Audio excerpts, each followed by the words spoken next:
बिस्मिल्लाहिर्रहमानिर्रहीम। अस्सलाम वालेकुम व्यूअर्स, मैं वेलकम करती हूँ आपका अपने यूट्यूब चैनल ड्रेसिंग मेनिया पर। आज मैं आपके साथ कुर्ती के चौकों के ऊपर बुटीक स्टाइल में पल्टा लगाने का मेथड शेयर करने जा रही हूँ। पट्टी की चौड़ाई ली है तकरीबन 4.25 इंच के करीब। ये कपड़े की लंबाई के रुख पे ही मैंने कपड़ा लिया हुआ है, ना तो कपड़े की चौड़ाई ना ही उरेब।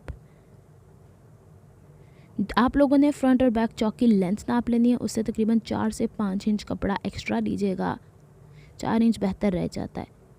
इसका एक सिरा लंबाई के रुख पे 1/4 इंच के करीब हमने फ़ोल्ड करना है, जैसा कि हम पल्टे के लिए फ़ोल्ड करते हैं। इस दौरान अगर आप चाहें तो इसके बैक के ऊपर 0 की बुकरम लगा सकते हैं। अब जो दूसरा सिरा आज़ाद है हमारे पास, इसको 0.2 इंचज़ की दूरी के ऊपर हमें फ़ोल्ड करना है, लेकिन वो 1/4 इंच कवर होना चाहिए। बिल्कुल किनारे पे फ़ोल्ड नहीं करेंगे, वरना धागे निकल के सामने नज़र आएंगे। इस तरीके से हम लोगों ने पूरी पट्टी तैयार कर लेनी है। ये हम लोग की पट्टी फ्रंट और बैक चौक पे एट अ टाइम लगेगी।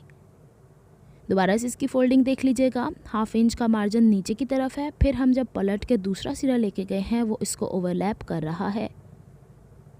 फिर हम लोगों ने इस पट्टी को हाफ़ कर लेना है इस तरीके से कि जो फोल्डेड हिस्से हैं वो अंदर की तरफ चले जाएं। अब हम लोगों ने ये देखना है कि जिस तरफ हम लोगों ने 1/2 इंच का मार्जिन फ़ोल्ड किया था वो लंबे का लंबा ही रहेगा। इसका ये वाला हिस्सा जो कि हम पलट के चौड़ाई के रुख पे ज़्यादा ओवरलैप करके लेके गए हैं उसको उठाएंगे और तिकोनी शेप में 1/2 इंच वाले मार्जिन की तरफ फ़ोल्ड करके ले जाएंगे और इसे मज़ीद एक दफ़ा और फ़ोल्ड करेंगे। यह क्रीज़ लाइन बिठाना इंतहाई ज़रूरी है। अब इस पट्टी को हम पूरे का पूरा खोल देते हैं और यहाँ से देखिएगा गौर से कि जो 1/2 इंच वाला मार्जिन था हमारा, दोबारा से मैं खोल के दिखा रही हूँ, इसको यूँ पलट देंगे और यहाँ पे हम ट्रायंगल बनाएंगे। इस तरह से मैंने क्रीज़ क्यों बिठाई है, क्योंकि पहले भी 3-4 दफ़ा मैंने ये पट्टी लगाई तो इसका ये तिकोना बिगड़ जाता है शर्ट के ऊपर आके। हमने ये एक जितनी ऊंचाई, एक जितनी चौड़ाई और एक जितनी हाइट के ऊपर लेकर आना होता है, क्योंकि इसके बाहर बाहर जब हम सिलाई लगाएंगे ना, वो शर्ट की फ्रंट साइड पे विजिबल होती है, वो तुरपाई नहीं होती।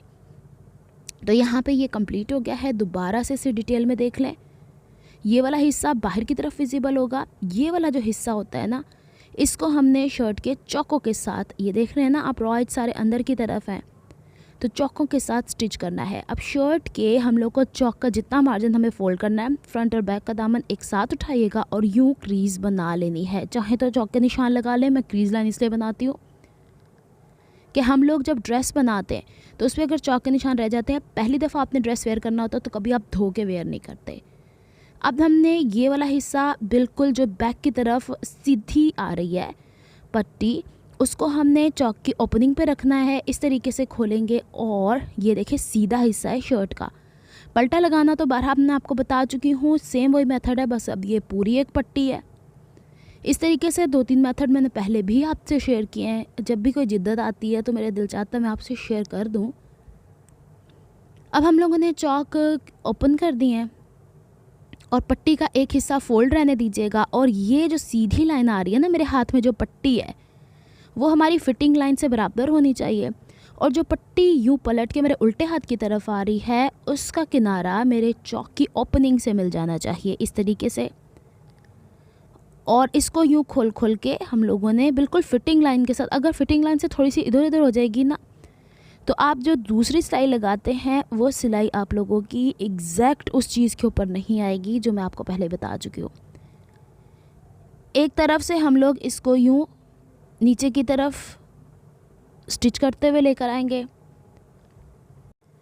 और कोशिश करनी है कि वहाँ तक हमारी सिलाई हो जाए जहाँ तक पट्टी थोड़ी एक्स्ट्रा है। ये समझ में आ गई होगी आपको।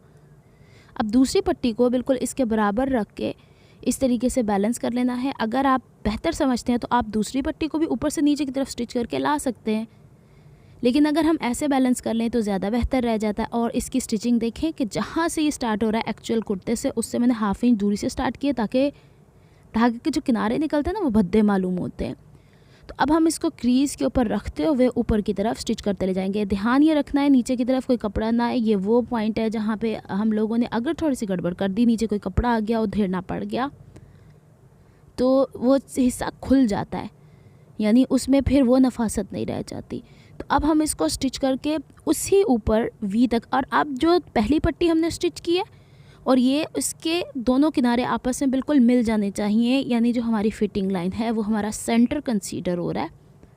ओवरलैप मत कीजिएगा। ये हो गई सिलाई, यहाँ तक हमने इसे पक्का करके वाइंड अप कर लेना है। अब जो हमने सिलाइयाँ लगाई हैं उसे ज़रा थोड़ा सा इस्त्री कर लेते हैं ताकि जो इसकी सिलाइयाँ वो अपनी जगह पकड़ लें। और इसको जब हम यूँ पलटेंगे बैक की तरफ तो ऑटोमेटिकली ये अपनी शेप ले लेगा। इसको मज़ीद एक दफ़ा और आयरन कर लें। जैसे कि मैंने आपको बारहा बताया कि बैक के ऊपर आप डबल साइड टेप लगा सकते हैं। अगर लंबे चौक है, मेरे तो ये शॉर्ट चौक थे ना, तो मैंने इसको जल्दी से कवर कर लिया है।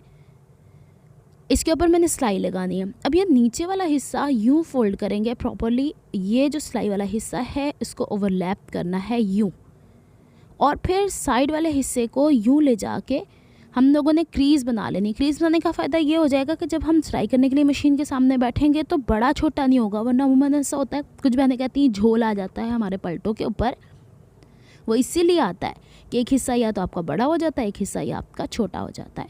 अब ये हम लोगों ने फिटिंग लाइन खोल लेनी है और यहाँ से ये वाला हिस्सा आया है और यूँ ही होना चाहिए, इसमें किसी किस्म की कोई खिंचान नहीं होनी चाहिए। अब हम इसकी दूसरी सिलाई जो लगाएंगे ना यहाँ पे, वो बहुत एहतियात से किनारे की सिलाई लगानी है और फिर इसको स्टिच करते हुए ऊपर की तरफ जाएंगे। स्टिचिंग करते हुए ना तो पलटे को खींचा करें जब दूसरा वाली सिलाई ख़ास करके, अमूमन तो मैं तुरपाई कर दिया करती हूँ, लेकिन कुछ ऐसे ड्रेसेस होते हैं जिसके ऊपर सिलाई ही चलती है और हम लोग को उसको ये भी कंसीडर कर लेना चाहिए कि हमें दोनों तरीक़ों से काम आ जाए। कोना जहाँ पे है बस कोने कोने की सिलाई लाएंगे और ये जो ऊपर की तरफ यहाँ पे कोना आ रहा है, नीडल अंदर की तरफ रख के प्रेसर फुट की डायरेक्शन चेंज कर लें। जितना कपड़ा साथ साथ आता है सारे को इर्द गिर्द को बैलेंस किया करें, क्योंकि इस वक्त पे आके कुर्ती जाहिर सी बात है फ्रंट एंड बैक के साथ कभी किसी तरह की होती है तो भारी होती है ना, तो बैलेंस करेंगे तो चुन्नटें या जो आप लोग कहते हैं कि थोड़ा बहुत बीच में खचा हुआ आ जाता है वो नहीं आएगा। चलो जब हम इसको दूसरी तरफ स्टिच करते हुए लेके जा रहे हैं और बॉटम पे एक दो नज़र और देख लीजिएगा कि मैंने ये वाला हिस्सा कैसे फोल्ड किया है। ये देखें ऐसे, और ये वाला हिस्सा ऐसे तिकोना बना लिया करें ताकि वो एक छोटा सा किनारा सा नज़र आ रहा होता है साइड से, वो ना नज़र आए। यहाँ पे हम लोग इसकी सिलाई कंप्लीट करते हैं और फिर मैं आपको इसे कंप्लीट दिखा देती हूँ। अगर आपको मेरी एफर्ट्स पसंद आती हैं तो please like my videos, subscribe to my channel, hit on the notification bell for more updates. Instagram ड्रेसिंग मैनी 21 को आप फॉलो कर सकते हैं।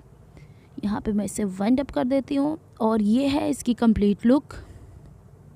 उम्मीद है ये वीडियो आपके लिए काफ़ी बेनिफिशियल रही होगी। ये किनारे पे आनी चाहिए, थोड़ा सा मुझसे भी हुआ है, लेकिन कोशिश ये करनी है कि बिल्कुल वीडियो बनाते हुए कभी कभी हाथ इधर उधर हो जाता है। ये सेंटर में आनी चाहिए। जो मैंने दूसरा चौक बनाया था उसमें बिल्कुल सेंटर में आई थी। और ये देखें ना, मेन चीज़ तो ये थी हमारी। चले जनाब, मिलती हूँ मैं आपसे नेक्स्ट वीडियो में। अपना बहुत सारा ख्याल रखिएगा, मुझे दुआ में याद रखिएगा। अल्लाह हाफ़िज़।